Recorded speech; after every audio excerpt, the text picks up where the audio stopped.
Welcome to the Freight Project Podcast, brought to you by Cerasis, a North American third-party logistics company providing shippers transportation management, technology, and solutions. On today's The Freight Project Podcast episode, Cerasis welcomes Jason Rosing, co-founder of Veridian, the leading professional services provider of supply chain solutions and services. Veridian helps clients deploy Manhattan Associates, HighJump Software, and JDA Software's latest supply chain suite. You'll get to learn about Jason's 2 decades of experience in guiding supply chain executives to select, implement, and maintain Tier 1 warehouse management systems, making him the perfect guest to give listeners insights on the state of WMS and their role in creating a more effective supply chain. On this episode, Jason will share with you the most common problems supply chain executives are looking to solve using a modern WMS. Jason then gives his insights on how a modern WMS aids retailers in responding to peak shopping season and then effectively handle returns during peak return season. I then asked Jason to explain what the drivers behind a company's decision are to move from a homegrown WMS to a system that is developed by a third party. And Jason and I conclude our conversation on this episode to talk about how the C-suite is now getting more involved in supply chain decisions as companies seek to achieve the goal of improved customer experience. We hope you enjoy this episode of the Freight Project Podcast. Hello, Jason, and welcome to the Freight Project Podcast. As with any first-time guest, we first want to make sure our listeners get to know you. So can you tell us a little bit about what you do at Veridian and what Veridian offers the supply chain marketplace? Hey, Adam, thanks for having me on the podcast. Appreciate the opportunity. I would love to tell you a little about myself and about Veridian and what we do in the supply chain marketplace. I'm one of the co-founders of Veridian. I've been in the supply chain space since since I started my career in 1998 with Manhattan Associates back at that time. I've continued to implement WMSs for companies over the years, and Veridian today is a partner with Manhattan Associates, with JDA, and with HighJump, and we help companies select the best supply chain software for them that fits their business needs, and help them implement those solutions and any other solutions that go along with that in order to optimize their supply chains so that they can meet all their customers' needs. Well, 2 decades in the supply chain. Heck, and I thought my 6 years was a lot, and I've seen insurmountable, radical, disruptive change in just my 6 years in the space. And it must be considerably different than when you first started. There's probably a lot more cloud talk, a lot more automation going on. And, since you're, a part of helping, supply chains and supply chain executives really work with some of those tier 1 warehouse management systems like a Manhattan Associates, a HighJump, or a JDA, helping them, reach their goals as it relates to WMS in the supply chain, through advising them, as you said, you help, in the implementation process, you help with the maintenance. So undoubtedly, you're hearing a lot of on the ground thoughts of these supply chain leaders and what the state of warehouse management systems and warehouse management in general are today, and how these systems are aiding companies to get, efficient supply chains. So in those conversations, what are you really hearing on the day-to-day as you're talking to supply chain leaders that are the most common problems facing executives and what they're looking to solve by, using one of these WMSs that we've mentioned? Sure. Good question.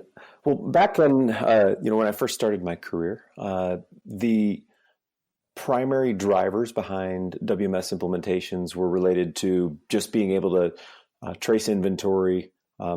There was a big push to reduce chargebacks as companies shipped to the big retailers who were essentially selling the vast majority of companies' goods, because that's, we were in a brick and mortar time. And there was a big push as well for labor improvement. Those things all still exist, and they're all still important to companies. But today, there's a much bigger push on e-commerce. As we're all aware, Amazon has taken a huge share of the marketplace. And for companies to be able to compete, they need to be able to sell their goods in all the different ways that their customers want to buy. And one of those ways is certainly through web, through the web, through our phones. Some companies also have their own brick and mortar stores. We all still occasionally go into retail stores. So many different channels that the companies sell to. So it's important now for supply chain executives to find a WMS that really fits their business. Companies are now looking to be much more nimble and adapt quickly to what their customers want. They can't wait 12 months or 18 months to implement a new system and then roll out those changes. What they really need to do is be able to have their system adapt as their customers' needs adapt, and be able to stay really competitive in the marketplace in that way. Cloud offering is certainly one of the things that is supposed to support that. There are plenty of companies that are going with cloud offerings these days. There are also plenty that are keeping traditional on-premise WMSs. But really what companies are looking to do is own their supply chain software, be able to adapt their software so that it can grow and flow with their business, be able to handle returns, be able to handle new material handling offerings that are in the marketplace, like robotics that are becoming much more prevalent in supply chain today, and also have more traceability to their products. There are obviously with perishables and consumables, you've got a market where there's a potential for recalls, but there's also the potential for recalls in many other industries as well. So having that visibility to where your products went and that full view of the supply chain is very, very important today. Well, you mentioned a couple of key things that I think are important, and as folks are listening to this episode today, we are finishing up around our Christmas shopping. We're ordering more things online. I have stacks of boxes outside my front door as tall as me. That's not very tall, by the way, just for the listeners. I'm only 5'1". So don't think it's too high, but it's pretty high, 5 feet of packages. But I know what's going to happen. I'm going to give away these gifts. I'm going to open them up myself, and probably there's going to be a couple of things I have to return. Fortunately, my wife deals with that mostly, but she has no patience at all for something that's difficult to return. She puts a lot of pressure on these retailers who are now using, online channels like a Kohl's or a Target or even an Ulta, who's been a darling of the omni-channel movement. Her experience is very important to her, and she'll tell her friends if it's not a good one. So we're heading into what, the retail business calls the peak return season, and inherent in, both those peaks of the shopping season and the return season, or maybe a recall, like we've seen two big ones, the salmonella one with the lettuce here recently, and then I think a beef one that had some metal parts in it.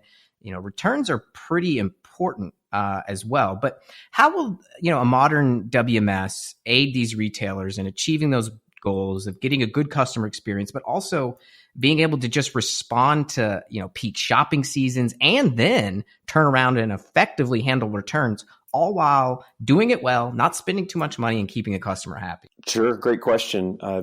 My experience, by the way, Adam, is just like yours. We are building a mountain of packages, and our online shopping is certainly the vast majority of our shopping these days. So I'll start with the first part of your question in terms of handling peak seasons.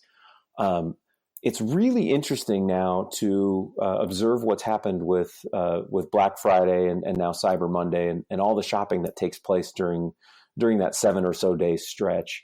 And it's becoming longer and longer. It's fascinating. I was actually just telling my kids about why Black Friday is called Black Friday, and explaining to them, the concepts behind, this is when companies finally traditionally have become profitable. I'm not sure if those still hold as true as they did at that point, when the name was first born. But companies really need to be able to scale up for those weekends. We're seeing our customers have massive amounts of their sales during that window. They're having to, where there's specific products that are really moving, a traditional WMS really can choke, for lack of a better phrase, on all that volume. And we've seen, and I've been in conversations recently, just in the last couple of days, with customers where they'd outgrown their WMS, and the WMS failed to be able to meet the volume of all the transactions that they were trying to do, and it's very important. And to add to that, if you are slow to respond to all these customer orders that come in during that time frame, then you end up with customers that are more likely to return the products. So there's a trend that has been identified where the quicker a customer receives their product, the less likely they are to return it. And I think we can all think about some of the reasons why we do that. We might go buy the same thing somewhere else and just return it to Amazon or wherever else we bought it online because we don't need it anymore, or maybe you've had changed your mind over the course of that time. So it is very important to be able to handle all those peak volumes, and this is a time of year when many of our customers have those peak volumes, and those peak volumes can be, much more than 5 times their normal volume through a facility, and that does put a stress on a WMS that isn't built to handle it. To answer the second portion of your question related to returns, return rates in the industry are very high. They are 30% is now considered to be a fairly conservative return rate for online purchases. And it's important for companies to do everything they can to keep that return rate as absolutely low as possible. So what companies need to do today is do everything they can in order to get the product to their customers in a way that makes their customers happy with that portion of the experience. But of course, there will continue to be returns. There always will be. So in terms of handling returns, what a modern WMS will do for customers do for a company that is implementing that technology is really give them the ability to quickly bring that return into the facility, have somebody evaluate it, disposition it so that they can handle it as either first quality goods or second quality, or handle it in the way that they need to handle it that best suits their future customers. Because what you don't want to do is have a number of mountains of inventory building up in your warehouse, or trailers filling up with returns that you'll deal with another day. I think we all know that the carrying costs associated with that, and the timeliness of our products. Even products that we continue to sell year over year, having those laying around is no good. And then when you bring fashion and other even technology related products, or even or medical related products into the picture, those things have a very definitive lifespan, and you need to get them back out to customers immediately if you're going to not lose that opportunity to sell that product.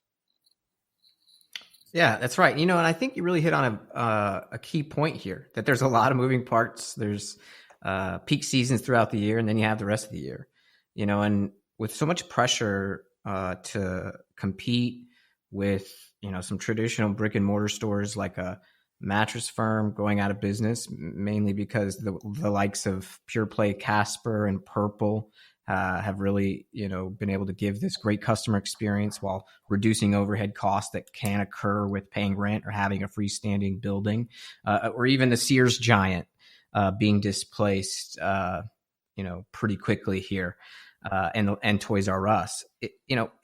Are some of these things happening because some folks aren't maybe switching over to some of these more, modern day WMS? That they're using a homegrown supply chain system, perhaps, and are those kinds of companies starting to see that, hey, maybe me trying to do it all myself and developing it myself is not the way to go? That there are really great systems out there that I can use to help me stay competitive. What are some of the drivers? Maybe just the fear of going out of business. What are other drivers that are behind a company's decision to kind of go away from those patchwork homegrown supply chain systems and maybe start looking at an outside system and bringing it in as their WMS today? Great question, Adam. I think one thing that we have observed quite a bit in the last couple of years is that we're really in a challenging labor market. And so hiring quality individuals to show up day after day in a distribution center can be a challenge. So there's one thing that's really driving a lot of companies is preparing themselves to be able to handle automation. And in order to develop the same types of things into your own homegrown WMS that that these tier one WMS companies are building into their offerings isn't really feasible. In order to support support robotics or an ASRS or sorters and those sorts of things, it can be really challenging to be able to develop all of those sorts of things. So most companies are going that route, and they're trying to get to that point, and they know that they want to be there within the next few years. That is definitely one key driver. Another one is basically being able to handle whatever marketing decides to throw at you.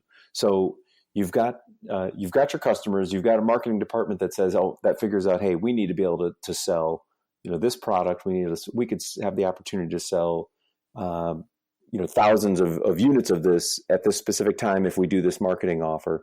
And operations and the warehousing operations are really asked to handle those types of things in order to stay competitive. And if you look at Amazon and what they do when they have an offering on, say, an Echo Dot, and they throw in a smart plug for your wall, which they did this season, and we bought several of them. I hope my family isn't listening because they're getting them. This was a great offering, and Amazon is packaging two different things together that are not meant to be packaged together, and they probably I can't wait to find the numbers on this, but I'm sure they sold millions of these over the course of a couple of days, and are probably still selling them. They're still available online. For a great price. So when marketing comes up with an idea like that, the warehousing operations need to be able to support that, and it can be a real challenge to support those types of things without having the right systems in place that really have the architecture to handle that, to be able to spawn up lots of locations. You can't have hundreds of pickers showing up trying to gather around one single location that has each of those products in it, and then marry those up. You've really got to have that thought through in terms of, how am I going to get these two together? How am I going to get them into one box? What I'm going to do when that customer also ordered, several other things or ordered, two of these? How is this all going to work? And that's a lot of the genius in what Amazon has done, is really thinking through from start to finish. How are we going to execute on this? And unfortunately, the smaller companies don't have all the resources that Amazon has. So a lot of the times they think they don't have the ability to compete in the same way as Amazon. As somebody in IT or in operations, we may not be thinking necessarily about what marketing is going to be offering, and marketing might not even know what they're going to be offering at some point. But we just need to be able to support it, and it's important to get ahead of that, because it does take some time to implement a new system. And what you essentially want to do is have yourself fully capable of being able to handle anything that your company is asking you to execute on.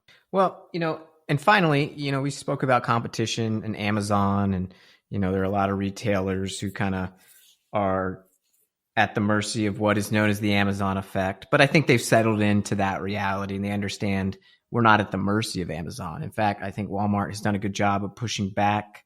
A lot of other companies are realizing their niche, and they're, looking at things as far as experience in stores. Levi's has a personal chat bot that helps you pick out pants for guys that are 5'1" like myself, or I can go right into the store, and for free, that store will tailor those Levi's pants to fit me perfectly. And I love it. I have a really great positive experience. But I have to, think that these conversations don't just happen at a supply chain level. You had mentioned, marketing's role in the supply chain now. It seems that there's a lot more collaboration amongst maybe the C-suite and the leaders of the company that now involve the supply chain folks, where it used to be they'd be dictated to, hey, we're going to do this and you need to make it happen. They're now part of that conversation. Are you seeing that collaboration in your conversations? Are the C-suite now a part of WMS selection conversations when it comes to asking about what they're trying to achieve? Tell me a little more about that collaboration. Absolutely. The C-suite is definitely coming into this decision.